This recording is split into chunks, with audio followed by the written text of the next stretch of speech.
नमस्कार दोस्तों, स्वागत है आप सभी का डेसिमल में। आज की वीडियो में हम लोग डिस्कस करेंगे सीडीपी बाल विकास एवं शिक्षा शास्त्र। आज का टॉपिक है बुद्धि के सिद्धांत। इंपॉर्टेंट टॉपिक है बुद्धि के सिद्धांत। अक्सर यहां से एग्जाम में प्रश्न बहुविकल्पी पूछ ले जाते हैं सीडीपी में, तो इस वीडियो को आप लोग पूरा देखिए, लास्ट तक देखिए और यहां से प्रश्न जरूर एग्जाम में पूछे जाते हैं। Super TET, UP TET, REET, C TET, MP TET, इन सभी एग्जाम में, टेट के जितने भी एग्जाम हैं, यहां से प्रश्न जरूर बनते हैं बुद्धि के सिद्धांत से। इससे पहले बुद्धि पर वीडियो अपलोड की जा चुकी है, आप लोग सीडीपी प्लेलिस्ट में जाकर के सीडीपी थ्योरी प्लेलिस्ट में बुद्धि पर जो वीडियो है उसे जरूर वॉच कीजिए, वहां से अपने नोट्स कंप्लीट कीजिए बुद्धि पर। और ये वीडियो है बुद्धि के सिद्धांत पर। बुद्धि और बुद्धि के सिद्धांत, इन दोनों ही वीडियो से आपको कम से कम 2 से 4 नंबर आपके कवर हो सकते हैं। तो आज का टॉपिक है बुद्धि के सिद्धांत। पूरा वीडियो देखिएगा लास्ट तक, यहां से आपके 1 से 2 नंबर जरूर कवर होंगे। साथ ही आप लोग अपना सपोर्ट इसी तरीके से बनाए रखिए, चैनल को सब्सक्राइब कर लीजिए इसी तरीके के वीडियोस के लिए, और साथ ही सीडीपी के प्रैक्टिस सेट और अन्य सभी सब्जेक्ट के प्रैक्टिस सेट के लिए। तो चलिए शुरू करते हैं आज की वीडियो। आज की वीडियो में देखिएगा जो बुद्धि के सिद्धांत हैं, इनमें पहला है एक तत्व सिद्धांत। क्या है एक तत्व सिद्धांत? तो देखिएगा एक तत्व सिद्धांत के प्रतिपादक कौन है, तो याद रखिए अल्फ्रेड बिने। अल्फ्रेड बिने जो है ये एक तत्व सिद्धांत के प्रतिपादक हैं। और कब इसका प्रतिपादन किया, तो वर्ष याद रखिएगा 1903 में। ठीक, 1903 में एक तत्व सिद्धांत का प्रतिपादन किया किसने? अल्फ्रेड बिने ने। और इसके बारे में इंपॉर्टेंट फैक्ट याद रखिएगा कि एक तत्व अर्थात किसी नई परिस्थिति के साथ समायोजन, एक तत्व अर्थात किसी नई परिस्थिति के समायोजन के लिए एक तत्व सिद्धांत याद रखिएगा। ठीक, और इसके प्रतिपादक अल्फ्रेड बिने। वर्ष पूछा जाए तो 1903। बढ़ते अगले पॉइंट की ओर, दूसरा है, नोट कीजिए, द्वितत्व सिद्धांत के प्रतिपादक। ठीक, इस वीडियो में जितने भी बुद्धि के सिद्धांत है, सभी हम लोग टॉपिक जो है बुद्धि के सिद्धांत से जितने भी सिद्धांत हैं सभी हम लोग डिस्कस करेंगे, एक भी नहीं छोड़ेंगे। यहां से आपका कोई भी प्रश्न बुद्धि के सिद्धांत से छूटने वाला नहीं है। वीडियो आप लोग पूरी देखिएगा। ठीक है, दूसरा पॉइंट नोट कीजिए, द्वितत्व सिद्धांत। तो द्वितत्व सिद्धांत के सबसे पहले यहां पर हम लोग प्रतिपादक जानेंगे, कौन है? Charles Spearman. चार्ल्स स्पीयरमैन, पूरा नाम याद रखिएगा इनका, स्पीयरमैन अक्सर लिख करके आता है लेकिन पूरा नाम चार्ल्स स्पीयरमैन है। ठीक है, तो द्वितत्व सिद्धांत के प्रतिपादक कौन है? Charles Spearman. और किस वर्ष किया, तो आपको सन भी याद रखना है, 1904 में। कब? 1904 में द्वितत्व सिद्धांत का प्रतिपादन हुआ। किसने किया? चार्ल्स स्पीयरमैन ने किया। साथ ही इससे रिलेटेड कुछ फैक्ट भी है, उसे भी आप लोग याद रखिएगा कि सामान्य कारक यानी जनरल फैक्टर और विशिष्ट कारक यानी स्पेसिफिक फैक्टर, ये किस में आता है? द्वितत्व सिद्धांत में आता है, द्वितत्व सिद्धांत में। और इसके बारे में जो सबसे ज्यादा इंपॉर्टेंट फैक्ट है वो ये याद रखिएगा कि जो बुद्धि होती है वो general factor plus specific factor यानी G+S, इन दोनों का ही योग होती है, G+S का, यानी बुद्धि जो है वो general factor plus specific factor दोनों का ही योग होती है। बढ़ते अगले पॉइंट की ओर, तो दोनों का योग किसमें होती है? द्वितत्व सिद्धांत में। और इसके प्रतिपादक कौन है? स्पीयरमैन। किस वर्ष? 1904 में। देखते हैं थर्ड पॉइंट। थर्ड है बहुतत्वीय सिद्धांत या परमाणविक सिद्धांत। ठीक है, बहुतत्वीय सिद्धांत या परमाणविक सिद्धांत। तो सबसे पहले हम लोग इसके प्रतिपादक देखेंगे। इसके प्रतिपादक कौन है? E.L. थॉर्नडाइक। E.L. थॉर्नडाइक जो है ये बहुतत्वीय सिद्धांत या परमाणविक सिद्धांत के प्रतिपादक हैं। इंपॉर्टेंट है, ये भी काफी इंपॉर्टेंट है। बुद्धि के सिद्धांत में सभी के सभी सिद्धांत इंपॉर्टेंट हैं और यहां से प्रश्न जरूर पूछे जाते हैं, तो नोट कीजिएगा। E.L. थॉर्नडाइक इसके प्रतिपादक हैं। साथ ही आपको यह भी ध्यान रखना है कि इस सिद्धांत के अनुसार बुद्धि को कार्य की 4 विशेषताओं के आधार पर मापा जाता है। बुद्धि जो है, इंटेलिजेंस जो है, इसको 4 विशेषताओं के आधार पर मापा जाता है, वो भी किसकी? कार्य की 4 विशेषताओं के आधार पर मापा जाता है। अब ये कौन कौन सी 4 विशेषताएं हैं वो भी आपको याद रखनी है। तो देखिएगा, पहली विशेषता है यहां पर स्तर यानी कार्य की कठिनाई सूचकांक। ठीक, याद रखिए, स्तर यानी कार्य की कठिनाई सूचकांक। दूसरा पॉइंट है परास यानी कार्य की संख्या। तीसरा पॉइंट है क्षेत्र यानी परिस्थितियों की संख्या। और चौथा पॉइंट है, चौथी विशेषता, कार्य को पूर्ण करने की सीमा। कार्य को पूर्ण करने की सीमा। तो चारों विशेषताओं को याद रखिएगा। स्तर यानी कार्य की कठिनाई सूचकांक पहला, दूसरा परास कार्य की संख्या, तीसरा क्षेत्र परिस्थितियों की संख्या, और चौथा है गति कार्य को पूर्ण करने की सीमा। याद रखिएगा, बहुतत्वीय सिद्धांत जो है, बहुतत्वीय सिद्धांत, इसे क्या बोला जाता है? बहुतत्वीय सिद्धांत को यहां पर देखिएगा, इसको परमाणवीय सिद्धांत भी कहा जाता है। ठीक, अगर पूछा जाए कि निम्न 4 ऑप्शन आपको देंगे इस तरीके से, मान लीजिए कहा जाए परमाणवीय सिद्धांत निम्न में से किसे कहते हैं, तो आप राइट आंसर सेलेक्ट करेंगे बहुतत्वीय सिद्धांत। बहुतत्वीय सिद्धांत को ही परमाणवीय सिद्धांत भी कहा जाता है। और इसके प्रतिपादक याद कर लीजिए, हाईलाइट है ये। ठीक, बड़े बड़े मोटे शब्दों में हाईलाइट है, E.L. थॉर्नडाइक, बहुतत्वीय सिद्धांत या परमाणुवीय सिद्धांत के परमाणविक सिद्धांत के प्रतिपादक हैं, ठीक। और परमाणविक ना होकर के परमाणुवीय भी होगा तो आप उसे E.L. थॉर्नडाइक ही उसके प्रतिपादक होंगे, ठीक। सेलेक्ट करेंगे राइट आंसर E.L. थॉर्नडाइक। बढ़ते हैं अगले पॉइंट की ओर, फोर्थ नंबर देखिएगा। फोर्थ क्या है? बहुबुद्धि का सिद्धांत, ठीक। अब हम लोग इसके बारे में देखेंगे कि बहुबुद्धि का सिद्धांत है इसके प्रतिपादक कौन है। तो नोट कीजिएगा, बहुबुद्धि के सिद्धांत के प्रतिपादक हैं हार्वर्ड गार्डनर। कौन है? हार्वर्ड गार्डनर है, ठीक। और किस वर्ष इसका प्रतिपादन किया, वर्ष भी याद रखिए 1983 में, ठीक। बहुबुद्धि सिद्धांत के प्रतिपादक हैं हार्वर्ड गार्डनर, ठीक। गार्डनर कहीं कहीं शॉर्ट में लिख करके ही आता है, गार्डनर सिर्फ गार्डनर आता है, तो पूरा नाम याद रख लीजिए आप। यहां मैंने पूरा नाम लिख दिया है, हार्वर्ड गार्डनर, ठीक। और इसके किस वर्ष किया इसका प्रतिपादन? 1983 में। इसके बारे में जो फैक्ट है, इंपॉर्टेंट फैक्ट, वो ये है कि इस सिद्धांत के अनुसार बुद्धि को नोट कीजिएगा, बुद्धि को 8 प्रकार की योग्यताओं का योग माना जाता है। कितने प्रकार की? 8 प्रकार की योग्यताओं का योग माना जाता है। इंपॉर्टेंट है ये पॉइंट, 8 प्रकार की योग्यताओं का योग किस सिद्धांत के अनुसार माना जाता है? तो याद रखना, बहुबुद्धि के सिद्धांत के अनुसार। बहुबुद्धि के सिद्धांत के अनुसार बुद्धि को 8 प्रकार की योग्यताओं का योग माना जाता है। अब वो 8 प्रकार की योग्यताएं है कौन कौन सी? तो देखिएगा, पहला है भाषागत, दूसरा है तार्किक या गणितीय, तीसरा है दैसिक, चौथा है संगीतात्मक, नोट करते चलिए, स्क्रीनशॉट लेते चलिए। पांचवा है, नोट कीजिए, शारीरिक गति संवेदी, छठा है अंतः वैयक्तिक और सातवां है अंत वैयक्तिक। देखिए, छठा है अंतः वैयक्तिक, छठा क्या है? अंतः वैयक्तिक, ठीक। और सातवां क्या है? अंत वैयक्तिक, ठीक। और आठवां नोट कीजिए, प्रकृतिवादी। क्या है? प्रकृतिवादी। तो ये जो 8 हैं, इन योग्यताओं का योग माना जाता है बुद्धि को, 8 है, ठीक।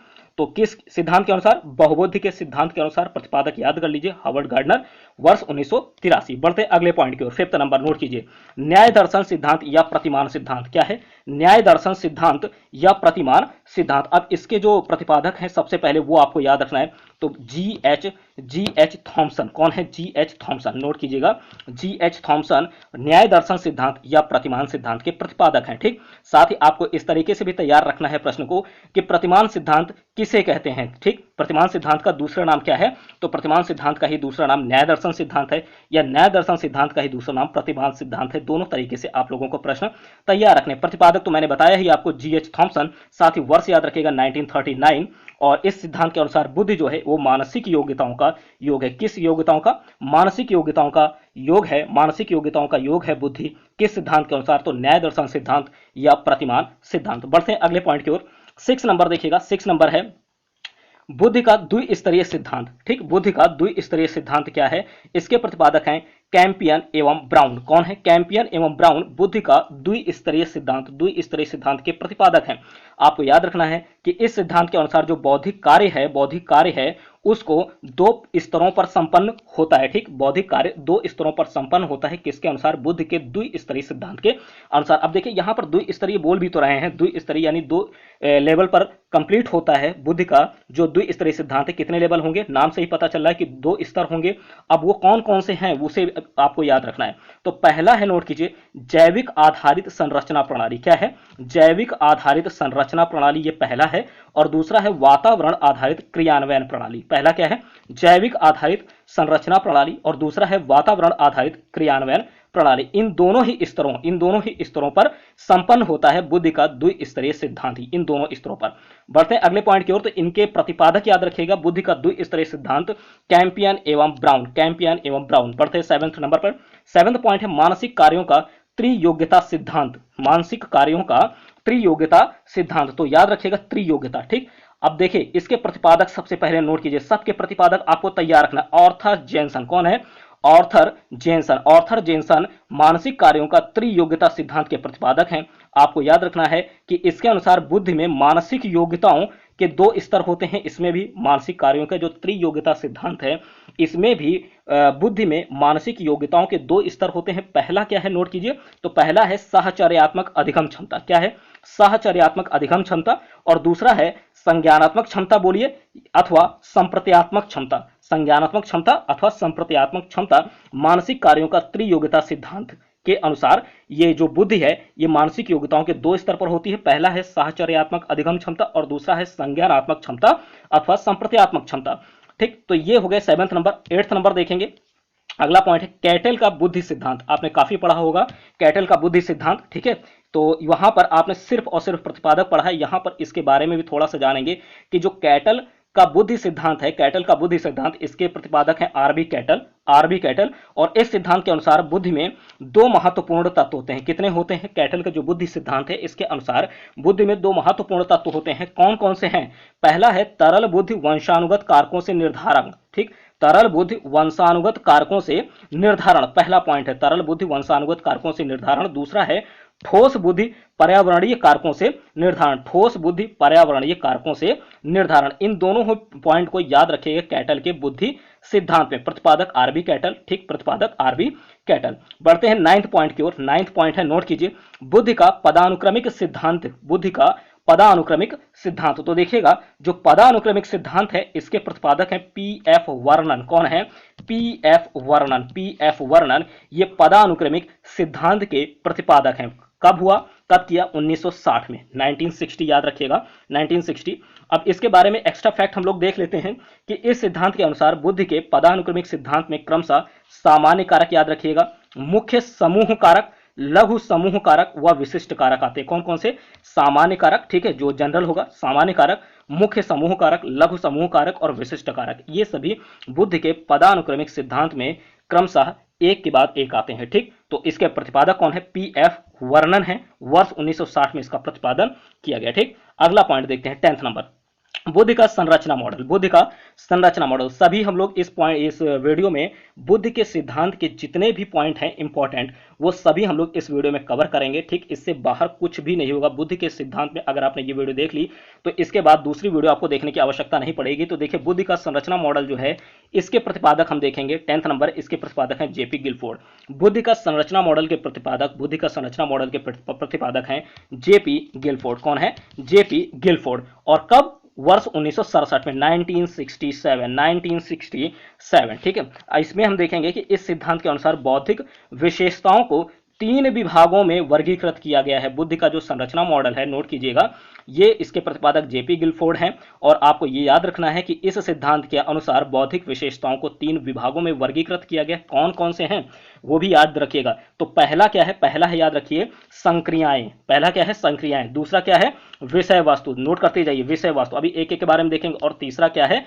उत्पाद। ठीक, तीसरा क्या है? उत्पाद। अब तीनों के बारे में एक एक करके देखेंगे। तो सबसे पहले कौन सी हैं? संक्रियाएं हैं। तो देखिएगा जब संक्रियाओं में कौन कौन से आते हैं? संक्रियाओं में आते हैं संज्ञान, स्मृति अभिलेख, स्मृति प्रतिधारण, अपसारी उत्पादन, अभिसारी उत्पादन और मूल्यांकन। ठीक, क्योंकि यहां पर आपने देखा कि जो बुद्धि, इस सिद्धांत के अनुसार, मतलब बुद्धि के संरचना मॉडल के अनुसार बौद्धिक विशेषताओं को 3 विभागों में वर्गीकृत किया गया है। पहला है संक्रिया, और संक्रिया में क्या क्या आता है? संज्ञान, स्मृति अभिलेख, स्मृति प्रतिधारण, अपसारी उत्पादन, अभिसारी उत्पादन और मूल्यांकन। ठीक, ये सभी संक्रियाओं में आता है। ठीक, प्रोसेस में। अब आपको विषय वस्तु में देखना है कौन कौन आता है, क्योंकि 3 विभागों में है। दूसरा है विषय वस्तु, दूसरा विभाग है विषय वस्तु। इसमें कौन कौन आता है? चाक्षुष आता है, श्रवणात्मक होता है, श्रवणात्मक, ठीक, श्रवणात्मक।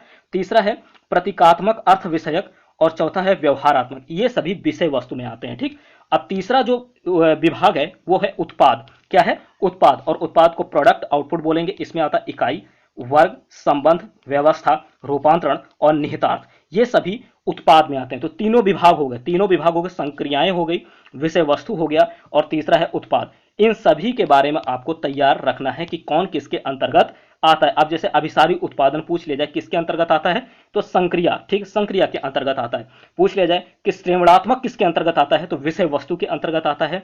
पूछा जाए कि रूपांतरण किसके अंतर्गत आता है, तो ये उत्पाद। ठीक, नेक्स्ट देखेंगे 11th नंबर। 11th नंबर देखेंगे, 11th नंबर है प्राथमिक मानसिक योग्यता का सिद्धांत। क्या है? प्राथमिक मानसिक योग्यता का सिद्धांत। प्राथमिक मानसिक योग्यता का सिद्धांत देखेंगे। इसके प्रतिपादक कौन है? इसके प्रतिपादक हैं एल एल थर्स्टन। कौन है? नोट कीजिए, L L Thurston. L L Thurston प्राथमिक मानसिक योग्यता के सिद्धांत के प्रतिपादक हैं। किस वर्ष किया गया? 1938 में प्राथमिक मानसिक योग्यता का प्रतिपादन किया गया। किसने किया? L L Thurston. L L Thurston, याद रखिएगा। ठीक, बहुत ही आसान नाम है, एल एल 2 बार है, एल एल थर्स्टन।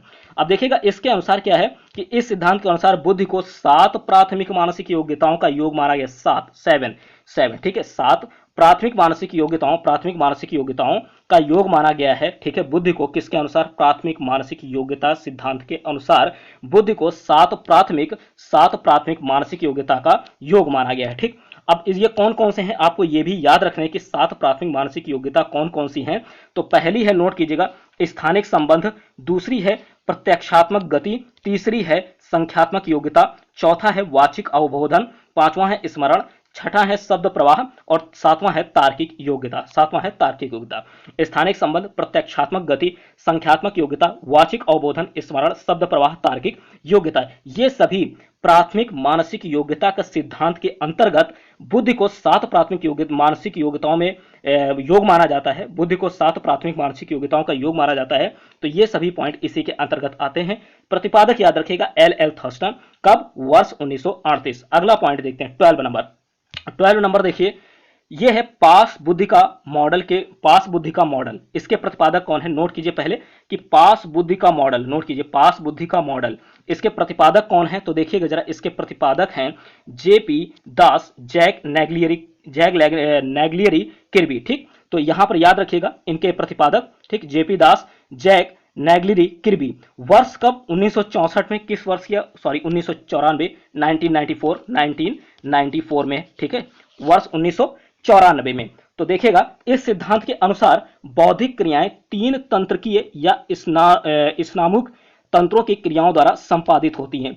जो बौद्धिक क्रियाएं हैं वो 3 तंत्रीय या स्नामुविक तंत्रों की क्रियाओं द्वारा संपादित होती हैं। और वो कौन कौन सी हैं, याद रखिएगा। पहली है योजना, दूसरी है अवधान या भाव प्रबोधन और तीसरी है सहकालिक या अनुक्रमिक प्रकरण। अब यहां पर याद रखना, देखिएगा कि किस सिद्धांत के अनुसार जो बौद्धिक क्रियाएं हैं वो 3 तंत्रकीय क्रियाओं द्वारा संपादित होती हैं। किस सिद्धांत के अनुसार, तो वो है पास बुद्धि का मॉडल सिद्धांत के अनुसार। किस सिद्धांत के अनुसार, पास बुद्धि का मॉडल सिद्धांत के अनुसार। और इसके आपको प्रतिपादक भी याद रखने हैं, किस वर्ष, 1994 में। और वो जो 3 तंत्र की क्रियाएं हैं वो कौन कौन सी हैं, योजना है, अवधान या भाव प्रबोधन और तीसरा है सहकालिक तथा अनुक्रमिक प्रक्रमण। ठीक, तो थोड़ा सा ये टफ है, इसको जरूर तैयार रखिए, ठीक, इंपॉर्टेंट है। अगला देखते हैं 13 नंबर, बुद्धि का त्रिचापीय सिद्धांत के प्रतिपादक। ठीक, 13 है बुद्धि का त्रिचापीय सिद्धांत। बुद्धि का त्रिचापीय सिद्धांत, तो देखिए इसके प्रतिपादक कौन है, इसके प्रतिपादक है रॉबर्ट स्टर्नबर्ग। ये बुद्धि का त्रिचापीय सिद्धांत के प्रतिपादक हैं। कब किया इसका प्रतिपादन, तो याद रखिए 1985 में बुद्धि का त्रिचापीय सिद्धांत का प्रतिपादन किया रॉबर्ट स्टर्नबर्ग ने। ठीक, और इस सिद्धांत के अनुसार बुद्धि जो है वो 3 प्रकार की होती है। कितने प्रकार की होती है, बुद्धि 3 प्रकार की होती है। किसके अनुसार, देखिए यहां पर नाम से ही पता चल रहा, बुद्धि का त्रिचापीय सिद्धांत। इसके अनुसार बुद्धि 3 प्रकार की होती है। कौन कौन सी होती है, घटकीय बुद्धि, आनुभविक बुद्धि और तीसरा है सांदर्भिक बुद्धि। ठीक, घटकीय बुद्धि, नोट कीजिएगा, घटकीय बुद्धि, आनुभविक बुद्धि और सांदर्भिक बुद्धि, ये जो है बुद्धि का त्रिचापीय सिद्धांत के अनुसार बुद्धि 3 प्रकार की होती है। और इन तीनों का नाम याद रखिएगा। अब यहां से प्रश्न ऐसे बन सकता है कि आनुभविक बुद्धि किस सिद्धांत के अनुसार, किस बुद्धि के सिद्धांत के अंतर्गत आती है आनुभविक बुद्धि, तो याद रखिएगा बुद्धि का त्रिचापीय सिद्धांत के अंतर्गत। या सांदर्भिक बुद्धि किसके अंतर्गत आती है, तो बुद्धि का त्रिचापीय सिद्धांत के अंतर्गत। और इसके प्रतिपादक कौन है त्रिचापीय सिद्धांत के, रॉबर्ट स्टर्नबर्ग। ठीक, तो ये थे बुद्धि के सिद्धांत। इंपॉर्टेंट टॉपिक है और यहां से प्रश्न एग्जाम में जरूर बनते हैं, तो आप लोग इसे तैयार रखिएगा, बुद्धि के सिद्धांत। ठीक है, आप लोग इसे नोट्स में अपने मेंटेन कर लीजिए। साथ ही सीडीपी का अगर आप प्रैक्टिस सेट सॉल्व करना चाहते हैं तो सीडीपी प्रैक्टिस सेट के नाम से प्लेलिस्ट है, वहां पर आपको काफी प्रैक्टिस सेट मिल जाएंगे। बहुत सारे प्रैक्टिस सेट आपको अवेलेबल हैं, तो उसे जरूर सॉल्व कीजिए। 100 MCQs के भी प्रैक्टिस सेट हैं, तो आप उन्हें 100 MCQs वाले भी सॉल्व कीजिए। और जो भी आपका स्कोर है वो कमेंट बॉक्स में 100 MCQs में अपना स्कोर जरूर कमेंट कीजिए। ठीक, तो ये वीडियो आप लोग इसको पूरा वॉच किए हैं, तो इसका नोट्स भी आप लोग बनाते चलें। साथ ही याद रखिएगा ये बुद्धि के सिद्धांत की वीडियो है, बुद्धि के सिद्धांत की, और बुद्धि की वीडियो, बुद्धि की, ठीक, स्पेशल अलग से जो इंटेलिजेंस पर है वो अलग से वीडियो आपको प्लेलिस्ट में जरूर मिल जाएगी, तो उसे भी आप लोग वॉच कीजिए। ठीक, उसे भी वॉच कीजिए और उसके भी नोट्स मेंटेन रखिए। ठीक, अगर आपको वीडियो ये पसंद आती है तो लाइक भी कर सकते हैं, शेयर भी कर सकते हैं। साथ ही अपना सपोर्ट इसी तरीके से बनाए रखने के लिए चैनल को आप लोग सब्सक्राइब कर लीजिए। ठीक, मिलते हैं नेक्स्ट वीडियो में। Thank you.